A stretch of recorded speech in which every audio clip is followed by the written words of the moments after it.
Government to monitor OTT content. સરકારે હવે નક્કી કરી નાખેલું છે કે મોનિટર કરશે, એટલે કે ધ્યાન રાખવાનું કાર્ય કરશે. કોનું? OTT content. ઓટીટી ઉપર જે કન્ટેન્ટ આવે છે એનું ધ્યાન રાખવાનું કાર્ય કરશે. ઓટીટી એટલે શું? ઓટીટી એટલે કે ઓવર ધ ટોપ કન્ટેન્ટ, એટલે કે એની અંદર જે વેબ સિરીઝ ને શો ને આ બધું આવે છે, નેટફ્લિક્સ ને, હોટસ્ટાર ને, આ ALT બાલાજીને, આ જે અલગ અલગ શો આવી ગયા, આ અલગ અલગ એપ્લિકેશન ને આવી ગયું છે, આ બધા શું કરે તો આ બધાની અંદર આપણે પહેલાં સબસ્ક્રિપ્શન લેવાનું હોય. સબસ્ક્રિપ્શન એટલે શું? સબસ્ક્રિપ્શન એટલે કંઈ નહીં પરંતુ પૈસા દેવ તો અમે તમને બતાવ્યું, પૈસા દેવ તો પછી શો બતાવ્યું. એટલે કે પહેલાં આપણે કોઈ વસ્તુને સબસ્ક્રાઇબ કરવાની, પરંતુ સબસ્ક્રાઇબ કરવા માટે પૈસા આપવાના. જેમ કે માની લો કે હોટસ્ટાર છે, હોટસ્ટારમાં પહેલાં પૈસા આપવાના, પછી હોટસ્ટારના જેટલા શો હોય એ આપણને બતાવે. એમેઝોન પ્રાઇમમાં આપણે એમેઝોનનું પ્રાઇમ પેક લેવાનું, પછી આપણને એ બધા શો ને એ બધું બતાવે. આ બધો કન્ટેન્ટ જે છે એને ઓટીટી કન્ટેન્ટ કહેવાય. એટલે કે પહેલાં આપણે પૈસા આપી અને પછી જોવાનું. જેવી રીતે આપણે મૂવી જોવા જાવીએ તો ટિકિટ લઈને જાવી, તો એવી જ રીતે ઓટીટીની અંદર પહેલાં પ્રીમિયમ લઈ લેવાનું, એટલે કે પહેલાં પૈસા આપીને સબસ્ક્રાઇબ કરવાનું. તો હવે સરકાર એની ઉપર મોનિટરિંગ કરશે, એટલે કે એની દેખરેખ રાખશે, એનું થોડું ઘણું રેગ્યુલેશન, કંટ્રોલ ને એ બધું પણ કરશે.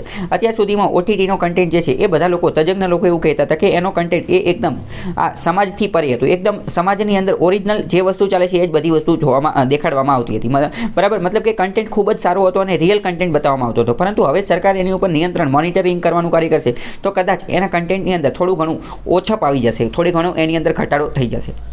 પ્રથમ વખત સરકારે આ નક્કી કરેલું છે કે હવે આ ઓટીટી પ્લેટફોર્મ કોના અંતર્ગત આવશે, તો કે information technology intermediary guidelines and digital media ethics code rules 2021. આ 2021 નામનો રૂલ બનાવશે. તો મહત્વનો ટોપિક છે, તમારે યાદ રાખવાનું છે કોના અંતર્ગત આવશે. ઇન્ફોર્મેશન ટેકનોલોજી, માહિતી અને સંચાર, ઇન્ટરમીડિયેટરી એટલે કે મધ્યસ્થી, ગાઈડલાઇન દિશા નિયમો, દિશા સૂચન, ડિજિટલ મીડિયા માટેના એથિક્સ એટલે કે મૂલ્યો માટેના કોડ એટલે નિયમોનો સમૂહ, એના નિયમો 2021ના બનાવેલા છે. હેઝ બ્રોટ ડિટેલ્ડ ગાઈડલાઇન એટલે કે ગાઈડલાઇન નક્કી કરવામાં આવી છે ડિજિટલ મીડિયા માટે, ડિજિટલ કન્ટેન્ટ માટે, digital content on both digital media on over the top. ઓટીટીનું ફૂલ ફોર્મ પણ નાની પરીક્ષામાં પૂછાઈ શકે. તો ઓટીટી એટલે કે over the top platform while giving itself overriding powers. Emergency powers કોને આપવા? The new rules. નવા નિયમો અનુસાર લે ડાઉન 3 ટિયર ગ્રીવન્સીસ એટલે કે ત્રણ પ્રકારની ગ્રીવન્સ રિડ્રેસલ મિકેનિઝમ રજૂ કરવામાં આવી છે. ગ્રીવન્સ રિડ્રેસલ મિકેનિઝમનો મતલબ શું?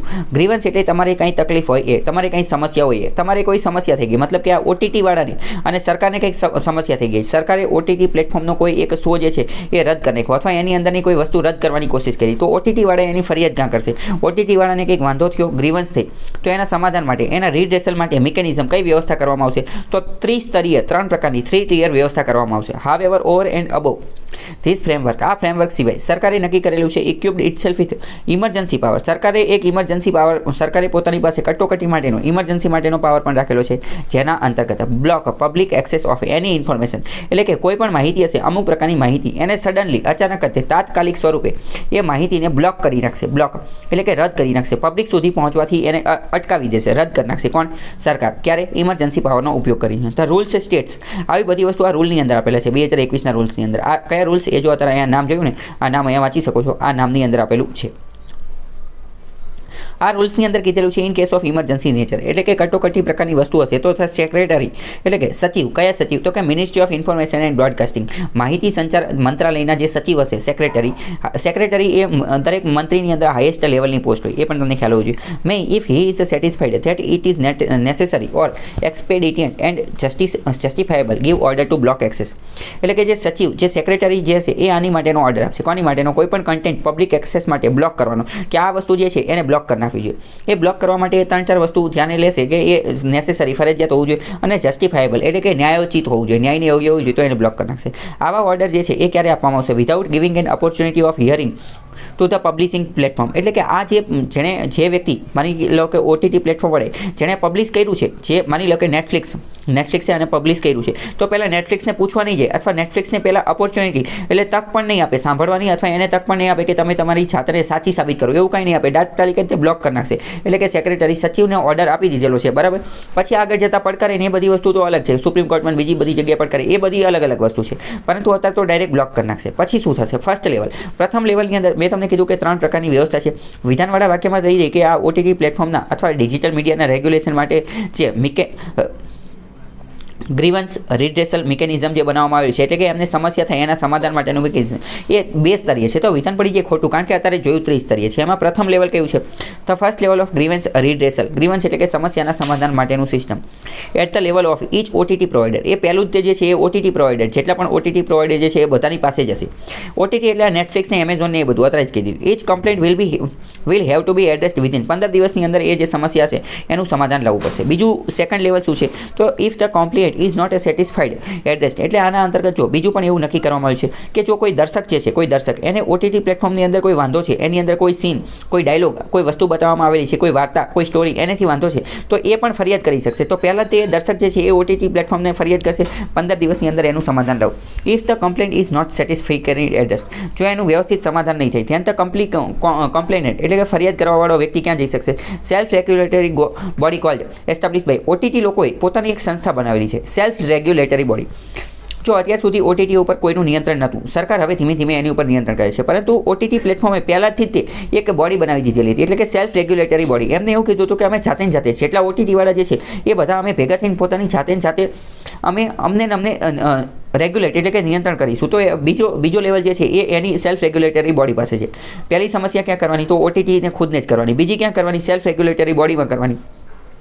આ બોડી વિશે વાત કરીએ તો this body will be headed by a retired જજ ઓફ સુપ્રીમ કોર્ટ. આ જે સેલ્ફ રેગ્યુલેટરી બોડી જે ઓલરેડી બનાવેલી જ હતી, આ બધા ઓટીટી વાળે ભેગી થઈને બનાવેલી હતી. મતલબ કે એમેઝોન પ્રાઇમનો એક સભ્ય હોય, એક નેટફ્લિક્સ વાળાનો હોય, એક જે બીજી ALT બાલાજી વાળાનો હોય, જેટલી પણ છે મારી કરતા હતા તો તમને ખબર હશે, બરાબર. તો એ બધાના ભેગા થઈ અને સેલ્ફ રેગ્યુલેટરી બોડી એનો હવે હેડ કોણ હશે? તો સુપ્રીમ કોર્ટના રિટાયર્ડ જજ હશે, અથવા હાઈકોર્ટના સુપ્રીમ કોર્ટના રિટાયર્ડ જજ જે છે એ એના હેડ હશે. એની સિવાય બીજા સભ્યો કોણ હશે? તો કે હાઈકોર્ટનો જે જજ હશે એ, અથવા તો ઇન્ડિપેન્ડન્ટ ઇમિનન્ટ પર્સન. આ ત્રણમાંથી કોઈ એક જે છે એ એનો શું હશે?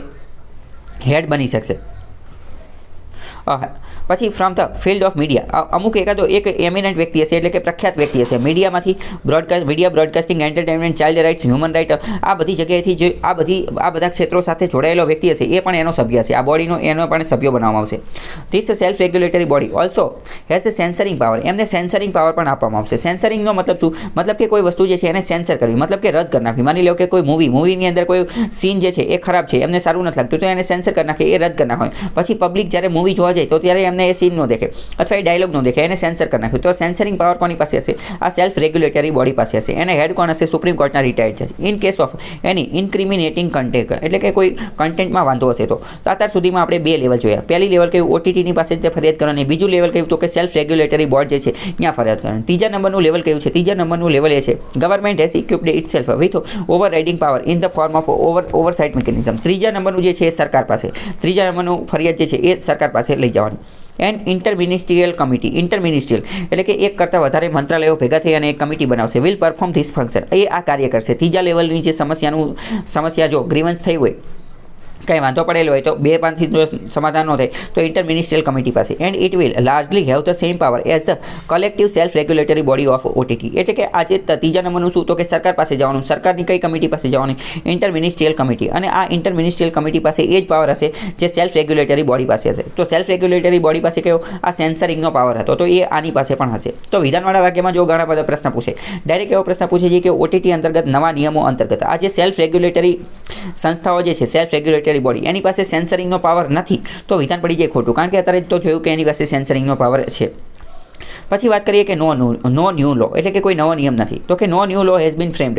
આના અંતર્ગત નવો કોઈ નિયમ, નવો કોઈ કાયદો બનાવવામાં આવેલો નથી. નવો કોઈ લો એટલે કાયદો, નો કોઈ કાયદો બનાવવામાં આવેલો નથી. તમને એવું લાગે કે તો આગળ જે વાત કરી એનું શું છે? તો આગળ જે વાત કરી એ કાયદો નથી. જો તમે ધ્યાનપૂર્વક જુઓ તો તમને ખ્યાલ આવશે. આ રૂલ્સ છે. શું આ રૂલ્સ છે?